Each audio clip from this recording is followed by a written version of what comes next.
Rahayu. Keluarga Dhamma TV, jumpa lagi dengan saya, Hani Sonyaruri, dalam acara Cermin. Kali ini, Cermin akan hadir di ruang keluarga Anda dalam satu tema, yaitu tentang pedoman hidup. Dan apa kabar keluarga semuanya? Semoga Anda selalu di dalam keadaan sehat walafiat, tak kurang suatu apapun, tetap teguh kuku mengupayakan kebahagiaan, karena konon kebahagiaanlah yang selalu dicari oleh setiap manusia. Kebahagiaan menuju ke arah kesempurnaan, menuju hidup lebih baik. Itu adalah tujuan hidup dari setiap manusia. Demikian juga keluarga Dhamma TV pada malam hari ini. Saya juga tak lupa mengucapkan, kemarin adalah hari lahir Pancasila. Saya mengucapkan juga selamat bagi hari lahir Pancasila bagi seluruh bangsa Indonesia. Semoga Pancasila tetap bisa menjadi way of life atau pedoman hidup bagi seluruh rakyat Indonesia. Tema kita yaitu tentang pedoman hidup. Nah, narasumber telah hadir di studio, yaitu Ki Eko Agus Susilo dan Ki Sunarko. Rahayu Ki. Rahayu. Rahayu. Terima kasih sudah hadir di studio. Kados pundi tadi, macet apa tidak? Lumayan lancar lah Malang. Syukurlah kalau lancar, biarpun di hari-hari ini kita sedang perpekan, merepeki suasana bulan puasa, di mana banyak tradisi dan adat yang kita lakukan ketika menjelang puasa, antara lain pergi ke makam leluhur, membersihkan makam, juga membuat sesaji. Biasanya juga ada kembang telon, kopi pahit, air putih, dan mungkin kinang jambe suruh ya, dan juga rokok salencer gitu ya. Dan juga kadang-kadang juga pisang salirang, apem dan pisang, di mana apem dan pisang itu ibarat persembahan dari kami orang-orang yang masih ada di bumi kepada leluhur yang sudah tiada. Dan demikian juga kita selalu ingat pada leluhur kita dengan ajaran-ajarannya, dengan segala hal yang baik yang telah diberikan kepada leluhur kepada kita. Dan tema kita adalah pedoman hidup. Betapa kita menjadi liar bila tidak mempunyai pedoman hidup. Bila kita tidak mempunyai pedoman arah, misalnya saja keluarga Dhamma TV akan berjalan ke Surabaya, bila tidak ada GPS ya, bila tidak ada Google Map atau tidak mempunyai kompas, tidak ada orang bertanya kemana perjalanan, di sanalah diperlukan pedoman arah dan tujuan. Baik, ini saya langsung kepada Bapak Eko ini. Tentang pedoman hidup, kalau menurut penjenengan itu perlukah seseorang itu mempunyai pegangan atau pedoman hidup? Monggo aturan. Baik, pemirsa Dhamma TV, juga Ibu Hani, Pak Narko, dan semuanya, bahwa sebelumnya bukan berarti kami ingin seseorang atau menggurui, tetapi anggaplah forum ini satu forum jejunggring, jagongan bersama, berdialektika untuk mengkaji sesuatu yang tadi sudah disampaikan Ibu Hani tentang tema kita, yaitu pedoman hidup. Betul Bu Hani, bahwa tanpa pedoman hidup atau garan atau pegangan, maka tentunya manusia itu akan tidak terarah hidupnya. Untuk itu penting sekali peranannya. Dalam perspektif budaya, khususnya budaya Jawa, banyak sekali pedoman-pedoman hidup secara kultural yang telah membumi di masyarakat sejak dulu sampai sekarang. Apakah itu dalam status dan perannya sebagai seorang petani misalnya, sebagai seorang pedagang, sebagai seorang guru, sebagai seorang pemimpin, sebagai seorang politisi, semua itu diatur sedemikian rupa oleh satu sistem etik yang disebut piwulang Jowo. Nah, ini.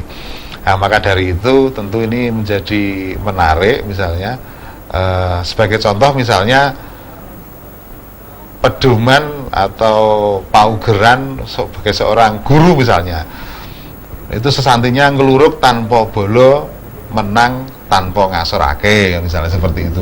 Dan masih banyak yang lain tentunya nanti sebagai seorang yang mau masuki rumah tangga juga ada pedomannya, pedoman hidup dan lain sebagainya. Tetapi muaranya Bu Ani bahwa orang Jawa itu selalu menggunakan dua pendekatan. Yang pertama supaya on the track, tidak meleset, tidak keluar dari etika yang diangger-anggerkan, maka orang Jawa itu selalu menggunakan dua ukuran. Yen ora luput pangucape ya luput tumindake. Itu dua hal yang diantisipasi supaya tidak terjadi pelanggaran etika. Bahkan kalau luput kedua-duanya ini yang wah luar biasa. Jadi dari kata-kata itu sebenarnya kalau andai kata salah, cobalah diminimalisir. Jangan salah dua-duanya. Kalau salah ucapan saja, janganlah salah tindakannya. Kalau salah tindakannya, janganlah sampai salah ucapannya. Apa betul begitu, Bopo Narko monggo katurah? Injih nambah nuwun Bu Ani, seperti yang dikatakan oleh Bapak Eko bahwa kita hidup ini harus mempunyai tujuan. Tanpa tujuan ibaratnya kita berjalan di tempat yang gelap, tidak menggunakan obor. Tentunya jalan kita nanti akan nyasar-nyasar. Kalau sudah nyasar, tadi sudah dikatakan, mestinya kita ini antara ucapan dan tindakan itu harus nyawiji. Namun nanti kalau salah satu atau kedua-duanya nyasar, ini akan menjadi sangat berbahaya bagi diri sendiri maupun orang lain. Makanya agar hidup kita ini nanti bisa terarah, apa yang kita cita-citakan bisa tercapai, maka harus punya pedoman yang bisa menuntun segala langkah dan gerak kita sehingga bisa serasi antara yang diucapkan dan yang dilaksanakan atau nyawiji latilan pakarti. Apabila mekaten Ibu. Nggih. Wonten ajaranipun Bantim wonten begini. Pada ajaran Sang Buddha ada ajaran begini. Selarasnya antara pikiran, perkataan dan perbuatan. Terus jane pikirannya akan memberikan pikiran kita bagaimana, disitulah apa yang kita ucapkan. Ucapan kita bagaimana, disitulah sebenarnya perilaku kita. Kalau misalnya ada seseorang yang suka sekali mencaci maki, berarti pikirannya kalau diam juga mencaci maki. Apa betul begitu? Monggo Pak Eko. Kan banyak kita sering melihat orang itu suka sekali mencaci maki. Kalau bahasa Jawa itu sumpah serapah. Kalau ada lagi orang yang suka mesu-mesu. Nah itu kira-kira ketika dia diam atau beranjak tidur, kira-kira apa yang dipikirannya? Monggo Pak Eko. Iya, persis Bu Ani, jelas bahwa di perspektif budaya Jawa sangat detail diatur dalam sebuah sistem nilai yang disebut dalam unen-unen itu berbudi Bawaleksono, satunya kata dan perbuatan. Itu satu anjuran sistem nilai etikanya demikian. Jadi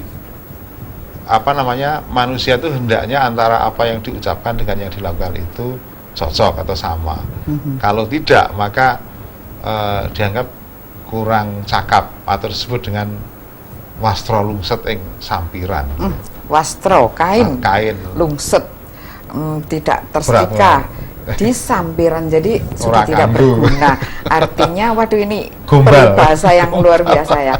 Kain yang sudah tidak jelek dan hanya disampirkan, tidak dipakai. Berarti kalau orang Jawa bilang gombal gitu ya, atau kain perca atau kain apa yang tidak berguna. Waduh, kalau sudah diibaratkan sebagai orang seperti itu, berarti kita sudah tidak lagi mempunyai gak diwongki orang atau tidak punya harkat dan martabat sebagai seorang manusia. Akibat dari pikiran, perkataan dan perbuatannya meleset semua nggih. Iya. Monggo dipun terasaken nggih. Nah, konsep yang tidak berbudi bawal sono atau disebut mastra lusut ing sampiran itu sangat jelas sekali di dalam Pupuh Wedotomo. Itu disebut dengan gonyak ganyuk ngeleling semi. Artinya akan memalukan dirinya sendiri dalam sebuah pertemuan, pergaulan lah. Apapun konteks pergaulan itu gitu. Apakah di kantor, di sekolah, di masyarakat, di pasar atau dimanapun akan mencoba memalukan dirinya sendiri. Jadi gonyak ganyuk ngeleling semi itu jelas sekali di dalam Pupuh Wedotomo Pangkur itu. Nah, maka dari itu kembali ke dua indikator tadi, kalau bisa yen ora luput pangucape ya luput tumindake. Biasanya kalau pangucape luput, tumindake sok luput. Betul. Kalau tumindake luput, biasanya pangucape ya luput biasanya. Lah, tentunya ini bukan pekerjaan yang mudah, makanya tadi di awal kita sampaikan ini forum jejunggring belajar bersama-sama. Saya kira setiap pribadi dengan dinamikanya itu punya romantika dinamika pribadi masing-masing setiap orang itu.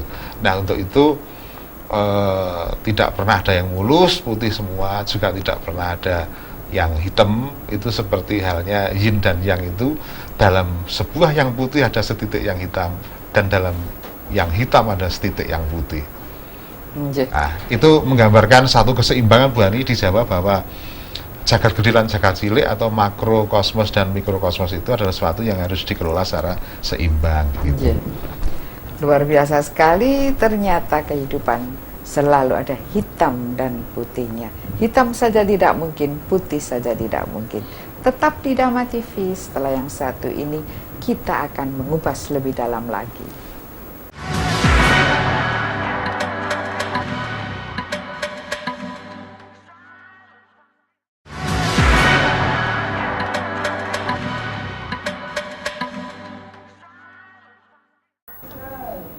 Baik, kadang kita bingung bahagia yang sejati yang bagaimana. Jadi bejo dan senang. Senang itu yang bagaimana? Kalau senang itu biasanya tidak sejati. Ini ada pertanyaan ini dari Pak Gio. Rahayu Bu Ani, Rahayu, saya mau tanya, dalam waktu 2 tahun saya bisa bikin rumah dan beli 3 sepeda motor. Apa ini bejo apa senang? Ini adalah senang, karena bejo itu ketika sepeda motor itu masih nyicil, kalau seneng belum senang. Tapi kalau bejo itu, bejo itu kalimat bahagia. Ini Bante sering menerangkan bahwa kalimat bahagia sejati itu didapatkan dari pendalaman spiritual yang dalam. Salah satunya adalah mengerti tentang hidup, mencoba mengerti tentang hidup, peduli lingkungan, termasuk juga mengerti tentang kehidupan sesama. Di situ ada pelajaran, ya, berbudi pekerti, dharma dan lain-lain. Di sini ada, kalau belum melakukan ini, belum bisa disebut akan mencapai apa yang disebut bejo sejati atau bahagia sejati. Kemudian yang kedua ini, dia itu harus mengerti dirinya ini siapa, untuk apa hidup di dunia, dan mau kemana tujuan hidupnya ini loh. Mau kemana? Saya dulu berasal dari apa, dari siapa, leluhur saya siapa, dan tujuan saya hidup di dunia ini untuk apa. Kalau tujuan ini sudah jelas, saya hidup ini untuk mengejar kebahagiaan sejati. Di situ, maka Anda akan mendapatkan yang ketiga, yaitu meditasi. Di situ Anda akan ada kehausan untuk mengisi batin. Saya ingin meditasi. Bila 3 hal ini sudah dilakukannya, nah mudah-mudahan akan mendapatkan pencerahan yang bukan seperti kakek 61 tahun yang mengatakan bahwa dirinya sudah mendapat kebahagiaan dan pencerahan, tidak usah mencari kemana-mana. Kalau dari Bapak Eko tadi, itu masih wilayah rogo dijajah oleh jiwa dijajah oleh raga. Ceritanya tentang seperti Sangguni yang masih suka provokator gitu nggih. Ya. Provokator. Monggo Bapak Eko dijelaskan. Baik, ini tentu berbahaya Bu Ani. Berbahaya nggih. Walaupun itu di dalam sebuah cerita fiksi epos Mahabharata, tapi yang pasti kalau itu terrefleksi dalam kehidupan sekarang, maka kita bisa katakan waspada sengguni modern, bahaya sengguni masa kini. Ini menjadi sampai sudah ada nggih sengguni modern ini. Ini ya kita coba mari resapi, mari renungkan bersama-sama apakah ada di tengah-tengah kita dari unit sosial terkecil, keluarga, lingkungan, ke-RT-an, RW, desa, kecamatan, kemudian sampai tingkatan lebih tinggi. Saya kira banyak masih dalam di mana sengguni modern atau sosok pribadi yang jiwanya masih terjajah oleh raga. Sebagai contoh pemberitaan kemarin di media Bu Ani, tidak kita sebut medianya, bahwa ada seorang pemimpin yang berbudi bahwa leksono di wilayah Jawa Barat yang mencoba untuk dengan kearifannya sebagai seorang, dengan welas asih dan menepati janji-janjinya ketika kampanye, termasuk meningkatkan pelayanan publik, di mana memfasilitasi anak-anak negeri untuk menggunakan transportasi gratis, bis sekolah gratis. Ternyata ini didemonstrasi oleh golongan tertentu. Ini menyedihkan. Saya kira sengguni itu letaknya tidak saja di kalangan menengah, atas, bawah pun juga ada sengguni. Kalangan bawah pun. Ya, kita tidak sebutkan, yang pasti menjadi aneh manakala ada seorang pemimpin memfasilitasi anak-anak putra-putranya yang sedang sekolah untuk transportasi sekolah gratis, malah di demo. Ya, ini kan saya kira satu pengingkaran pada kata berbudi bahwa leksono, kata dharma. Karena banyak orang yang kesasar, dia merasa bahwa apa yang didemokan begitu itu yang benar. Nah, ini kurangnya apa Pak Tepo Seliro inje Pak Narko, atau pemikiran balik, atau mengatakan bahwa ini kan untuk kepentingan saya, mawas diri. Dia lebih kepada pemikiran untuk kepentingan saya, kepentingan kelompok saya, kepentingan komunitas saya. Komunitas yang lain nggak perlu. Komunitas yang lain itu salah. Komunitas yang lain tidak sebaik komunitas saya. Itu banyak. Pokoknya aku lebih baik. Nah, ini kata-kata yang pokoknya saya lebih baik, saya lebih pandai, saya lebih benar, saya lebih bertuhan, kadang-kadang gitu ya. Saya lebih segalanya. Kelompok saya ini kelompok yang luar biasa. Kalau Anda sudah berada di segmen itu, apakah ini termasuk rogo yang dijajah jiwa? Apa betul ada di situ? Monggo Pak Narko. Saya mau sehubungan dengan yang disampaikan Pak Eko.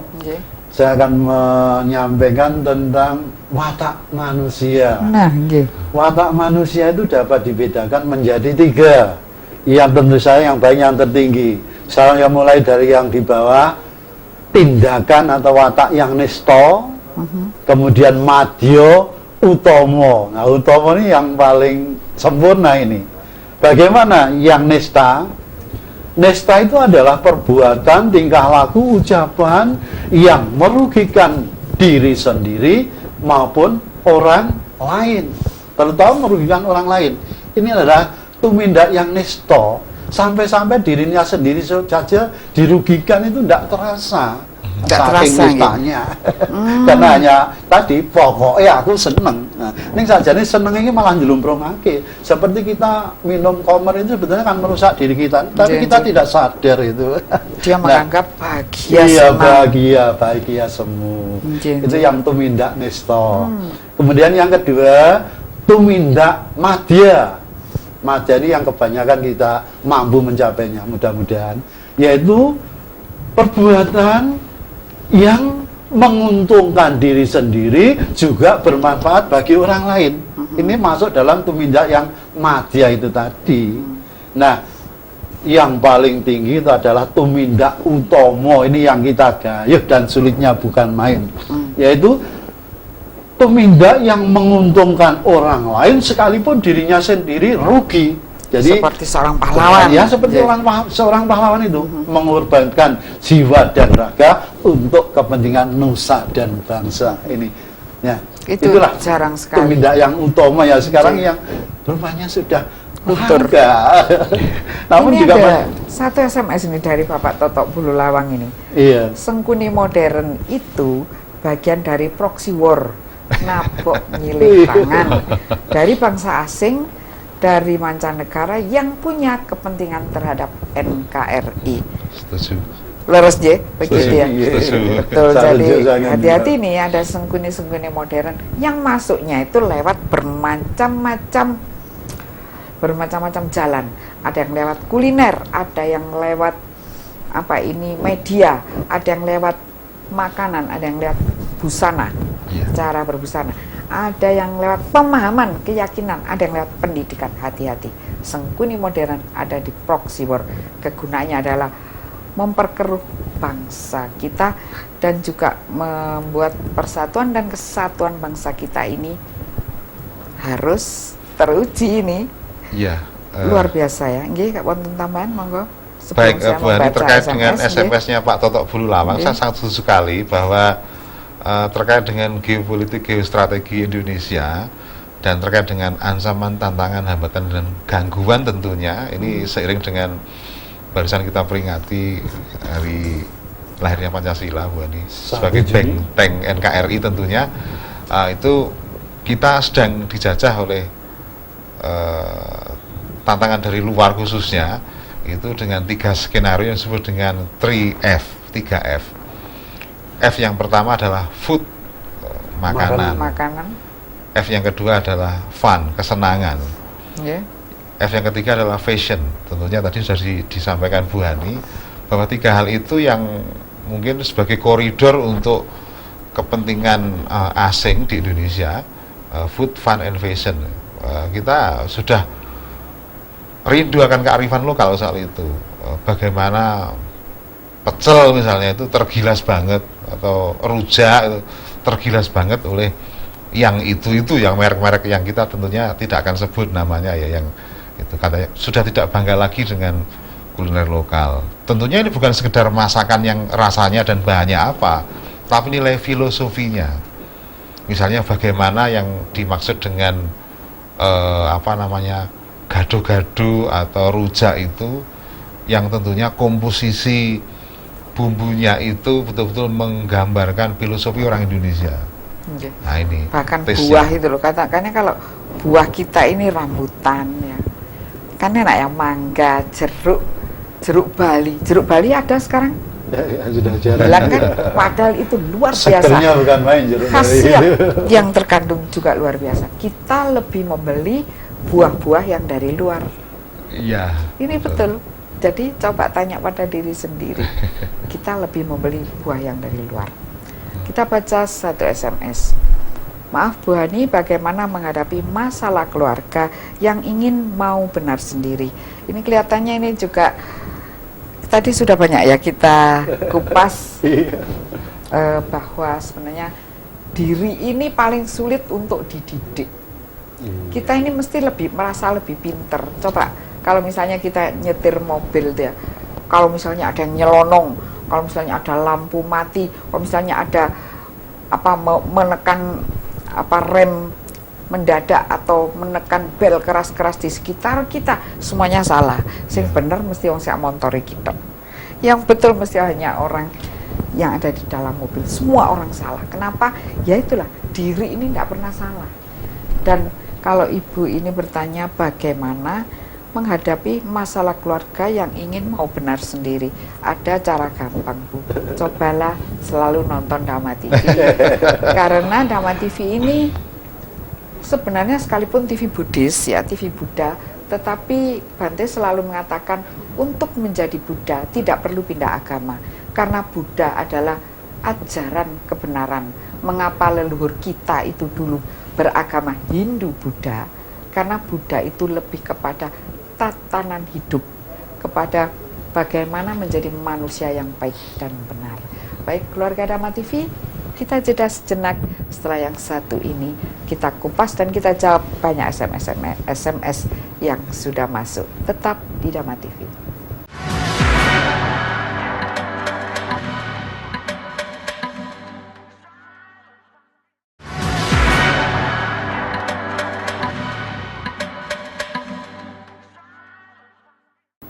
Baik, keluarga Dhamma TV, nah ini tentang pertanyaan tadi yang mengatakan bahwa bagaimana menghadapi salah satu anggota keluarga yang mau benar sendiri, jadi orang lain itu salah, misalnya meletakkan buku begini, kok diletakkan di situ, padahal dia suka meletakkan buku di situ juga.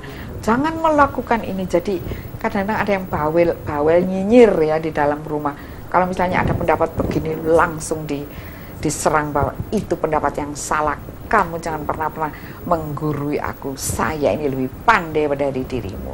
Monggo ngaturan Pak Eko bila ada anggota keluarga yang seperti ini.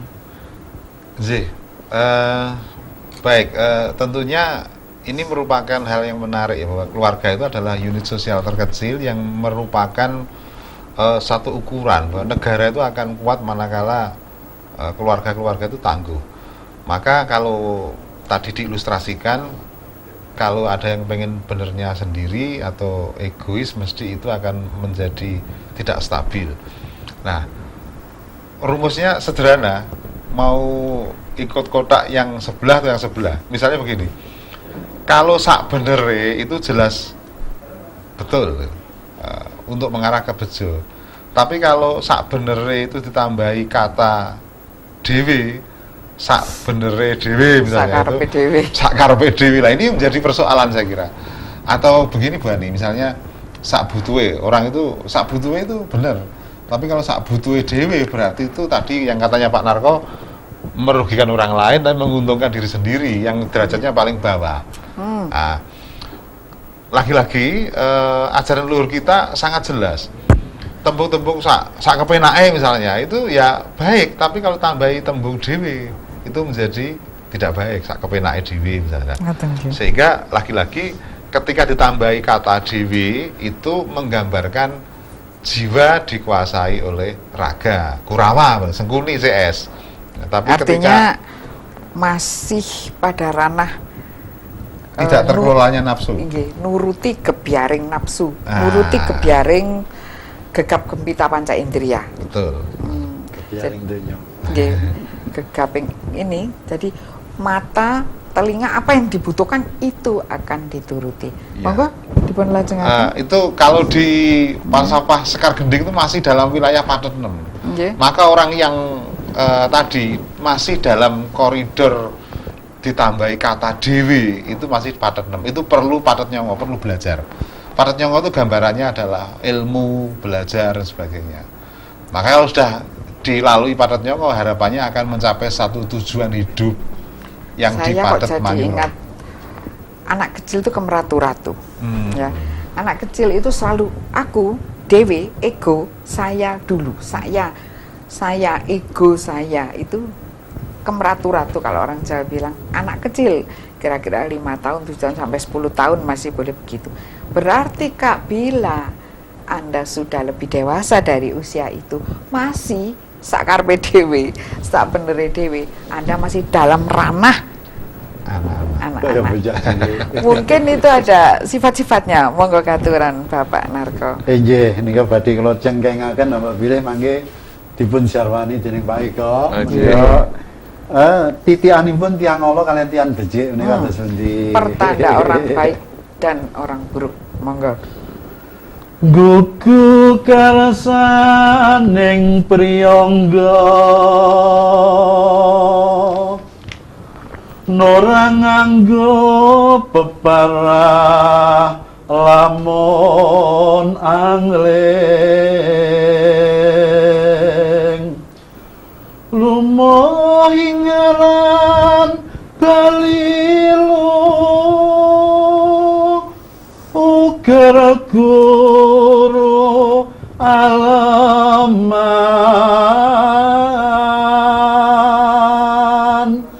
nanging janmo ingkang wus was padhe ing semu sinamun ing samudana sasadening adu manis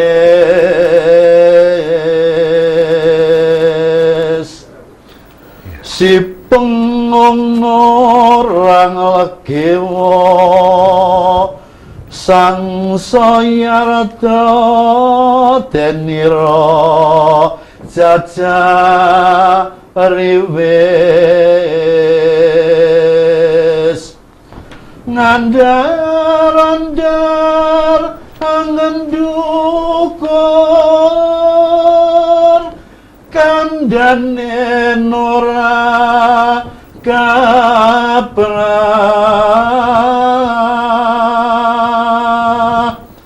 saya elo alongka longganganipun si wasis waskita ngalah ngalingi marang si pingin. Nggih. Monggo tekasipun. Gugu kersaning priyangga mengikuti kemauan sendiri. Nora nganggo peparah lamun angkling bila berkata tanpa dipertimbangkan asal bunyi asbun. Nah, lamun lumuh ingaran balilu namun tidak mau dianggap bodoh. Uger guru aleman selalu seneng dilem berjanji dipuji-puji seneng. Nanging janmo ingkang waspadeng semu ciri orang yang sudah memahami ilmu sejati tak bisa ditebak. Sinamun ing samudana berwatak rendah hati sesadon ing adu manis selalu berprasangka baik.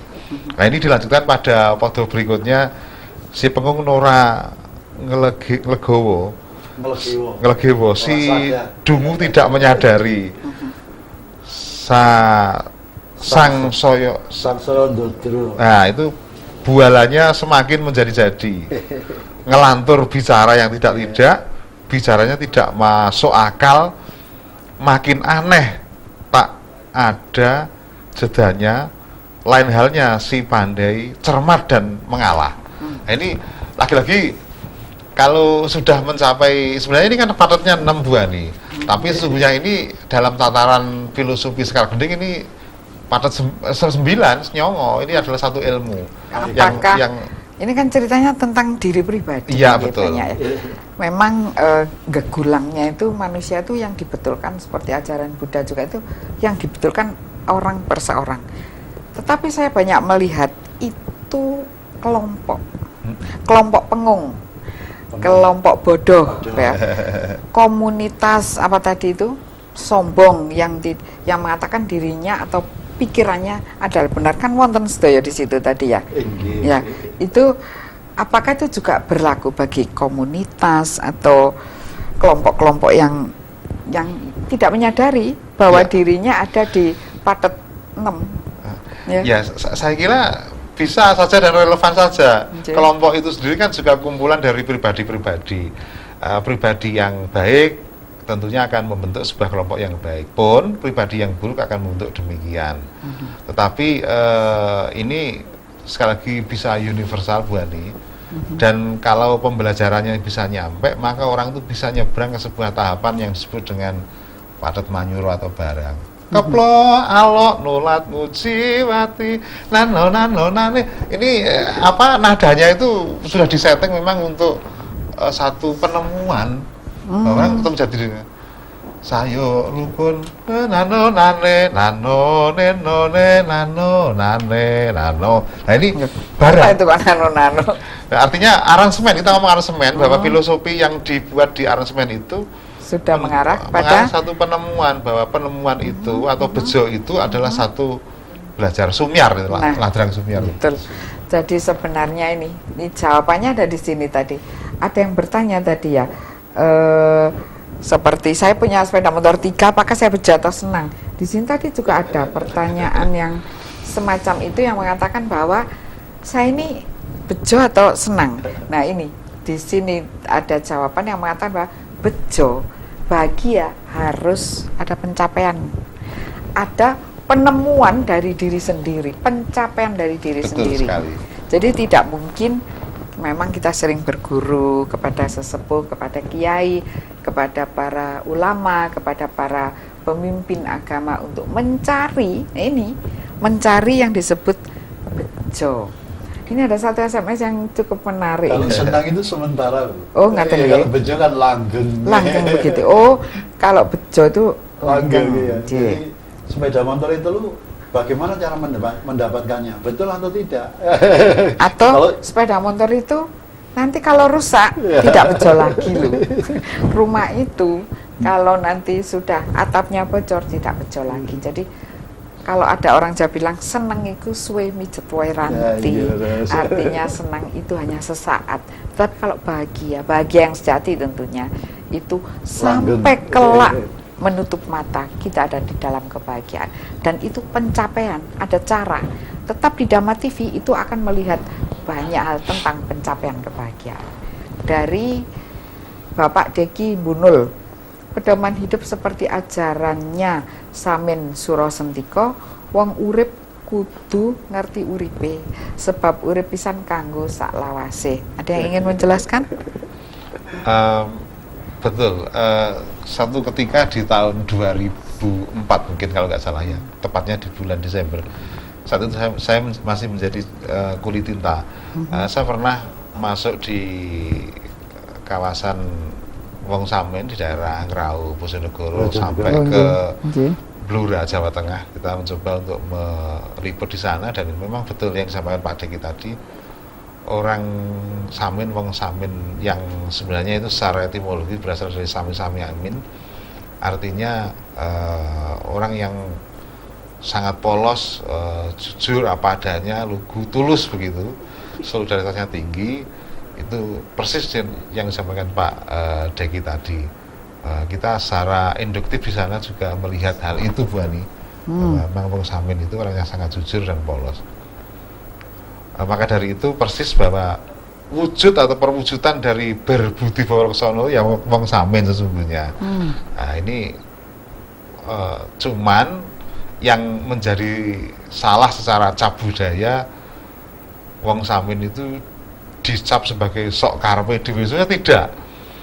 Orang Samin itu tidak begitu, tetapi memang mereka punya cara dan mekanisme budaya sendiri untuk menyampaikan, merefleksikan sesuatu dalam kehidupannya. Seperti itu. Jadi seperti itu ya.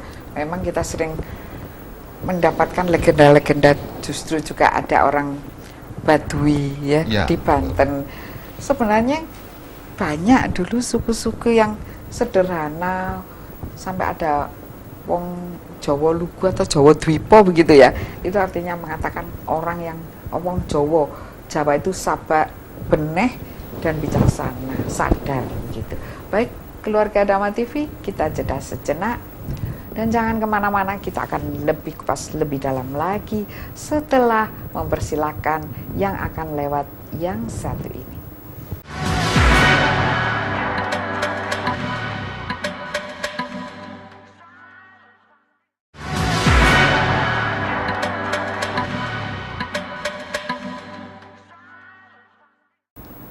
Baik, kita lanjutkan bincang-bincang kita. Ini ada satu pertanyaan dari Bapak Heru di Pakis. Di mana bisa beli buku ajaran Jawa? Banyak sekali. Hampir di toko-toko buku di Kota Malang ini menyediakannya. Bila Bapak mencari di internet juga ada Wedotomo, Wulangreh, Serat Centini. Centini itu sampai berapa jilid begitu ya? 12, kemudian ada Tripomo, menapa malih dari Serat Pedalangan, Serat Sastra Gending, dan banyak lagi. Coba saja kalau kita pergi ke toko buku biasanya kan ada kompleks begitu ya, buku untuk matematika, buku untuk apa. Dan biasanya buku ajaran Jawa ada di buku filsafat, karena hidup orang Jawa itu penuh filsafat sehingga memungkinkan agama apapun masuk untuk diterima oleh terutama manusia Jawa, karena masuknya mesti yang diincar Pulau Jawa dulu, karena Jawa ini adalah pusat dari Indonesia dan juga dunia. Baik, kita lanjutkan begitu ya untuk Bapak Heru di Pakis. Kemudian dari Bapak Susilo Turen, tolong penjelasan dari kata kabegjan. Kabegjan uga sawijining kesenengan, sebab ada contoh kabegjan yen moto iku iso ndeleng kaendahan. Monggo Pak Narko, kabegjan apakah termasuk kesenangan? Kabegjan menika jatosipun kawontenan ingkang nyenengaken lahir lan batin, donya lan akhirat. Nah, tentu kemawon, tentu saja yang bisa menilai bejo atau senang itu adalah ya si pelakunya itu sendiri. Umpamanya saya mendapatkan rezeki sekian membuat saya senang. Rezeki yang saya dapatkan ini dengan cara halal atau tidak halal. Kalau rezeki yang saya dapatkan ini secara halal, berarti saya sudah mendapatkan kabegjan, sebab rezeki yang saya dapatkan ini bisa saya pergunakan untuk melaksanakan ibadah kita di dunia ini sampai nanti di akhirat. Menika kabegjan. Nah, yang sana sebenarnya orang lain menilai itu kabegjan atau bukan, menika ya hebat. Sejatinya sebenarnya yang bisa menilai adalah diri kita sendiri. Kita ini termasuk mendapatkan kesenangan atau kabegjan itu tadi. Terima kasih. Dari semacam itu ya Pak ya. Jadi secara umum memang kita juga kesulitan di dalam bahasa dari Jawa di Indonesia kan begjo itu ada bagyo, ada juga bahagia, ada juga keberuntungan.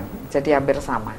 Begjo, bagyo itu artinya juga bahagia dan keberuntungan. Baik, dari Bapak Susilo Turen ini lagi, tolong jelaskan antara pedoman hidup. Pedoman hidup itu, dan hidup harus tahu tujuan hidup. Nah, pedoman hidup, manusia harus tahu tujuannya hidup. Kalau orang Jawa itu gampang ya, tujuan hidupnya itu ada 3 hal. 1, paham sangkan paraning dumadi, ikut memayu hayuning bawono, dan 3, manunggaling kawula Gusti.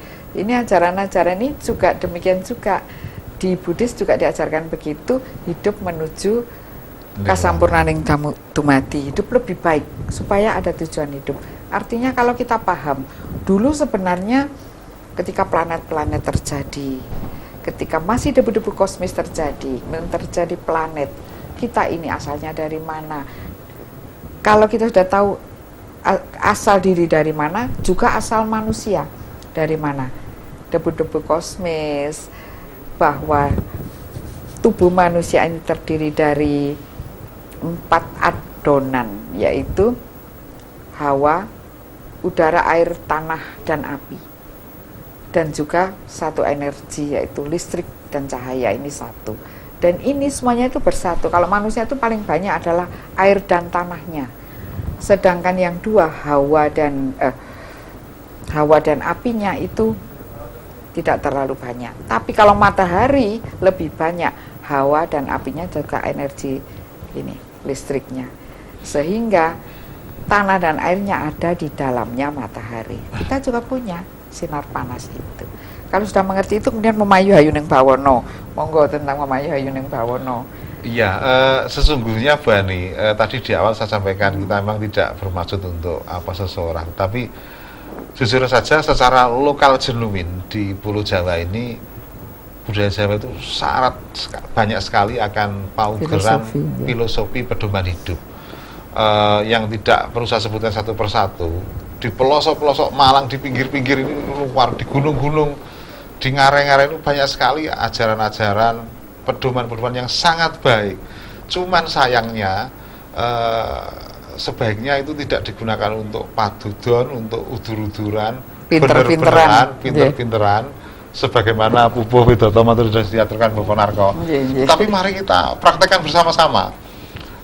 senajan saklungsu mung kepengen melu du jajal sekarang misalnya. Ini yang di sebelah, dari sudut manapun lah saya kira Malang itu kaya sekali. Piwulang-piwulang yang lokal genuine Malang itu luar biasa. Dan Jawa pada umumnya tentunya. Maka dari itu kearifan lokal ini perlu dikelola dengan baik, yang akhirnya nanti kalau udur-uduran bener dhewe tekku sing paling bener nggon murah itu akhirnya tadi sak benere dhewe malah ya benernya menurut kelompok itu ya. Untuk itu saya kira kalau ini bisa diwadai, yang baik-baik dikumpulin dengan pemahaman yang betul, yang konstruktif tentunya, ini menjadi sebuah kekuatan yang luar biasa. Sama halnya dengan tadi Wong Samin tadi punya kekuatan yang luar biasa. Teman, memang sebenarnya kita ini sangat menghargai di dalam filosofi Jawa itu, menghargai orang lain. Jadi ketika ada kearifan lokal yang di dekat pantai misalnya, di situ misalkan mereka itu percaya tentang adanya makhluk-makhluk leluhur yang ada di pinggir pantai. Orang yang di gunung menghormatinya, ya itu lokal genuine, di situ saya menghormati. Alangkah indahnya yang terjadi begitu, karena sebenarnya apapun yang ada di dunia ini beraneka warna. Betul. Dan layak dihormati semuanya, karena juga ciptaan dari Yang Maha Kuasa. Permisi Bu Hani, kalau meditasi kurang konsentrasi, gimana caranya bisa konsentrasi? Pertanyaan yang sangat bagus. Sayang Bante tidak bisa datang, saya mencoba menjelaskan. Jadi konsentrasi itu gampang Bu. Jadi sebenarnya gini, kalau kita misalnya berkonsentrasi itu ya, sebenarnya itu belajar mengalahkan diri sendiri. Pikiran ini kan liar seperti kuda, tapi kalau kita tidak mau berpikir, misalnya ada pikiran, saya tidak mau berpikir, ada pikiran lagi, saya tidak mau berpikir, itu mengalahkan pikiran, mengalahkan diri saya sendiri dahulu.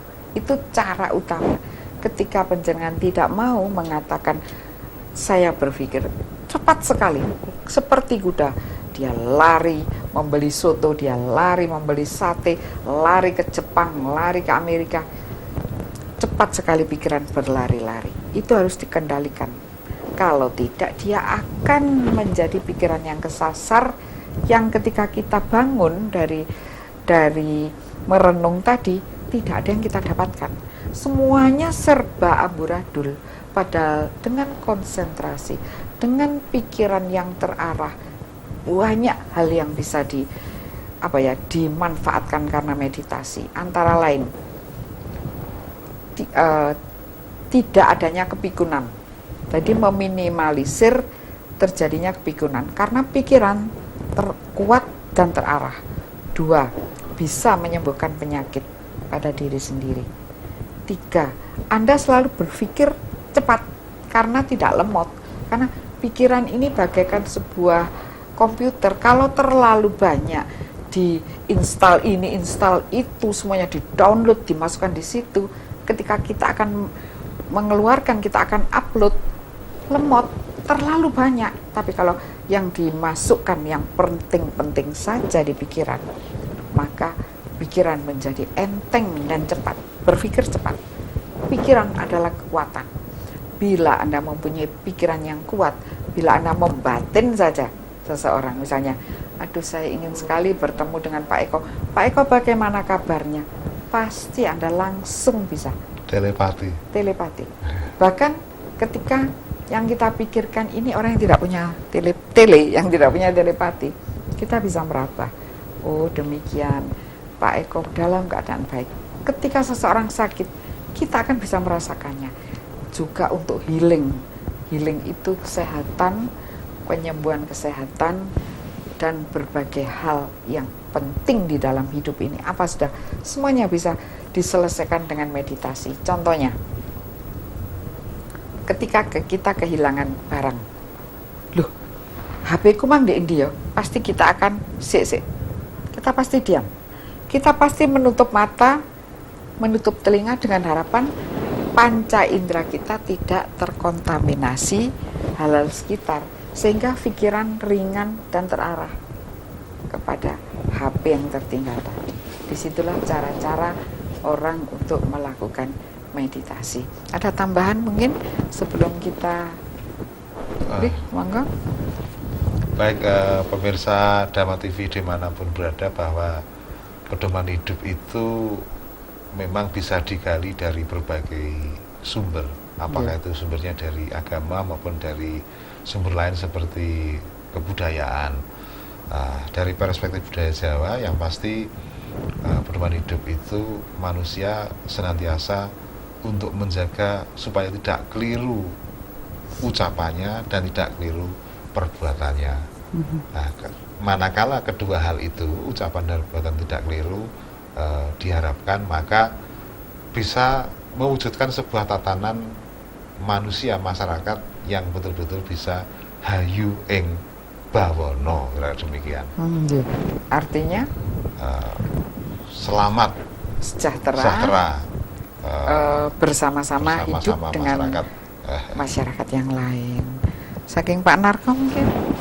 Iya, saya akan mungkin, menggarisbawahi tadi banyak yang disampaikan, tapi satu yang perlu saya ingatkan, bahwa orang yang bijaksana itu adalah tidak suka mempermalukan orang lain. Nah, seperti tadi, saya elok alongko kalongkanipun, si wasis waskito ngalah ngalingi marang si pingging. Jadi orang yang bijaksana itu kalau tahu ada orang berbicara sebetulnya salah, tapi dia tidak mau menyalahkan di depan umum. Tapi mari kita lihat keadaan sekarang. Anak-anak kita banyak yang suka mempermalukan orang lain, bahkan pemimpin kita, orang tuanya dipermalukan di depan umum. Nah inilah, mari kita ambil piwulang dari Sinuwun Mangkunegara dalam kitab disekarkan yang terakhir tadi. Yang terakhir ini ya. Si pengung norang legewo sang sayarda deniro jajari wes ngandar-andar angen dukur kandane nora kaprah saya elo alongko longkanganipun si wasis waskita ngalah ngalingi marang si pingin.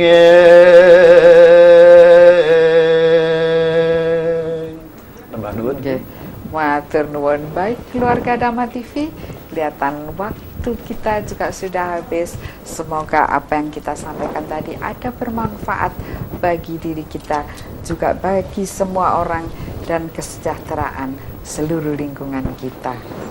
Rahayu Sagung Dumadi. Rahayu. Semoga semua makhluk berbahagia. Sadu, sadu, sadu.